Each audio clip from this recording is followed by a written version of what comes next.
I'd like to share with us from one scripture of the Bible, Isaiah chapter 52 verse 6. It says, "Therefore my people shall know my name." Can you put your name there?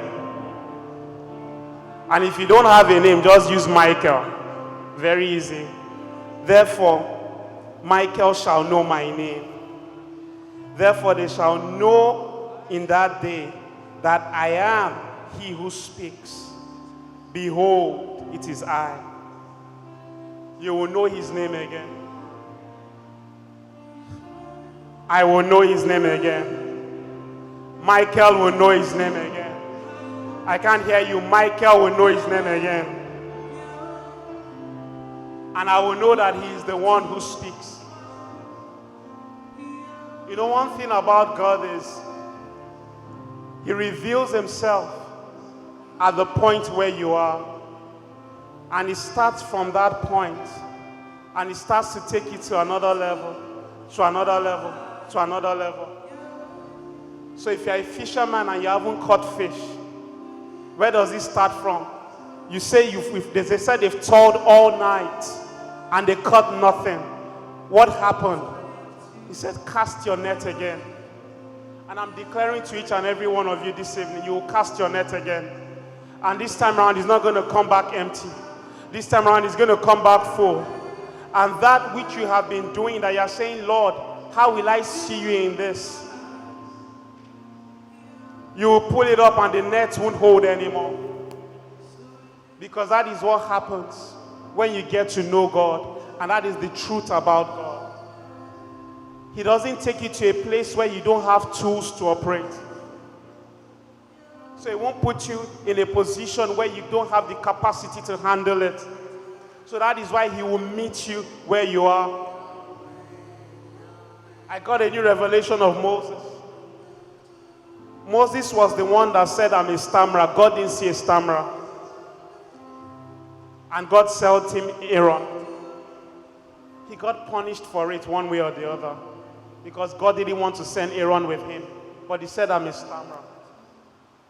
And from Aaron helping him, what happened? Moses now started to speak to the people by himself. He could get angry at them and yell at them. The Lord will give you a voice today. Not a voice from a position of weakness, but a voice from the position of victory, from the position of courage, from the position of winning. And you would always, always be on top of your game. And the last revelation I would also give was when the widow was saying, I have nothing except what? A jar of oil. How did God meet her? God didn't say, I'm going to throw dollars into your account. What happened? Those empty jars, he started filling them up one after the other, one after the other, one after the other, until there was not one single jar around. I don't mean in our house, around. It was profound that we prayed for entrepreneurs today. Because we live in a culture where people believe that entrepreneurship is about age. Those of you who are entrepreneurs, and you've told family members you want to be entrepreneurs, you don't need to tell me. I know what they told you is go and work, right? Go and get a 9 to 5.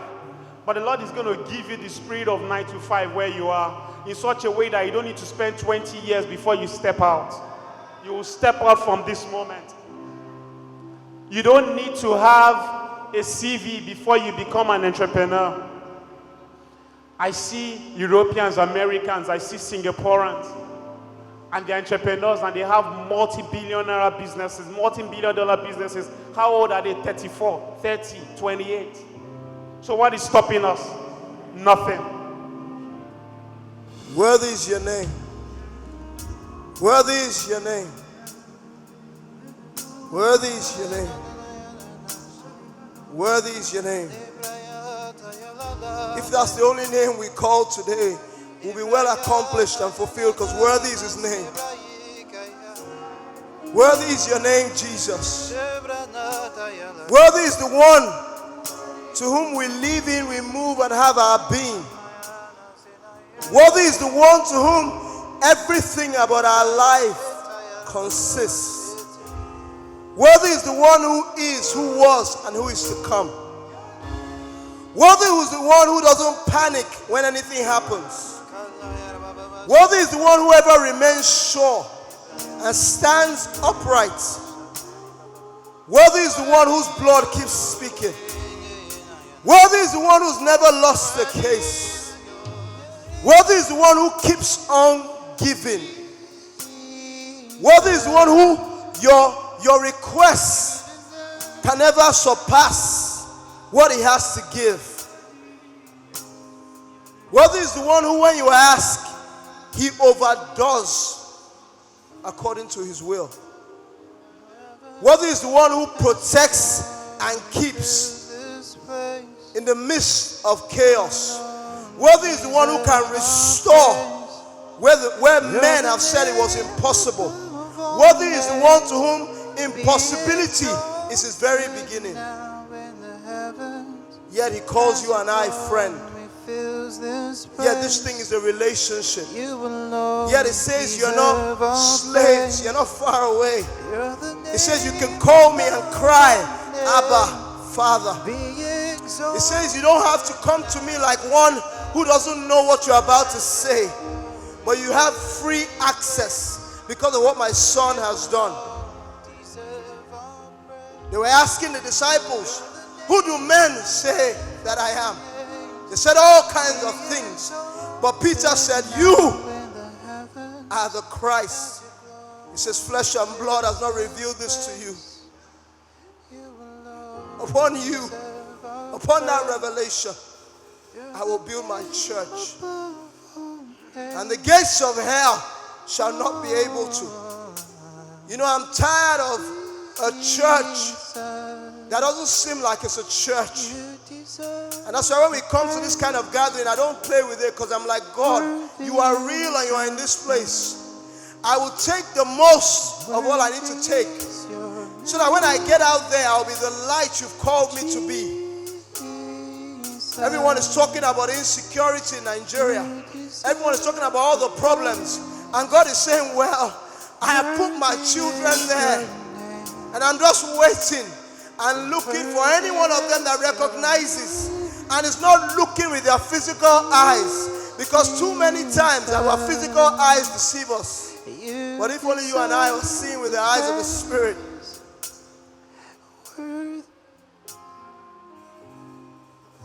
And his servants were surrounded by enemies. And he said, open his eyes that he may see. If only God were to open your eyes to see what is around you. I'm not ignorant of the fact that you have situations that are overwhelming and are trying to pull you down. But let me tell you, it's a mere distraction. What does it cost the one to whom we're praying to touch that situation today? Nothing. He's telling you that's not your problem. Your problem is your mindset and what you think. As a man thinks, so is he. So we're being challenged today to know that there's a real God. That's the truth about him. All the names that men called him, Jireh, Rapha, all those names. When Jesus came, he said, Father, because in Father, all of those things consist. And everyone seated in this room can call him Father, because it's not by a title or qualification, but it's just by your heart saying, I choose to call you Father. Even where I don't think you are my Father, even where I don't think you've proved yourself as Father, I'm declaring you as Father today. Eyes on Christ, who, for the joy set before him, was able to endure the cross. He was willing to endure the cross because he knew what lay on the other side. That if there's anybody here who is struggling to see what it looks like on the other side, who cannot see it right now, let's just begin to pray. If you can't see it and you want God just to give you a glimpse of what lays on the other side, that vision for you to hold on to, that thing for you to begin to see, to know that what it is that you are pressing through for, that God will begin to open your eyes to see what it is that he has called you to this life to do. that you would not have to be struggling and wondering, why am I going through this? Jesus was able to get on the cross because he knew what lay on the other side. He knew what he was doing when he got on the cross. He knew that when he was able to rise up from the cross, that we would be able to have life, and life more abundantly. And so there are people who are struggling through something right now, and you are struggling because you cannot right now see what is on the other side. You had a dream at a time, but you can't imagine what it's like to accomplish it anymore. The struggles have gotten so much, you can't see what is on the other side.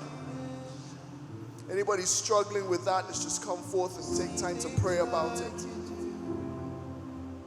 That God will give you vision again. He would open up your eyes again. That you would see what he has set for you to do. That you will see what he has called for you to accomplish in the earth. What he has called for you to do. And you would have the fresh fire that comes. A fresh fire that comes with knowing the vision. Give me vision.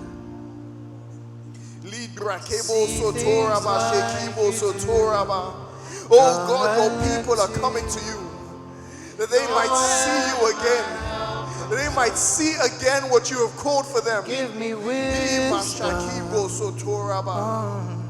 You know just what to do. Vision that gives you strength to run, to know what it is you are going after.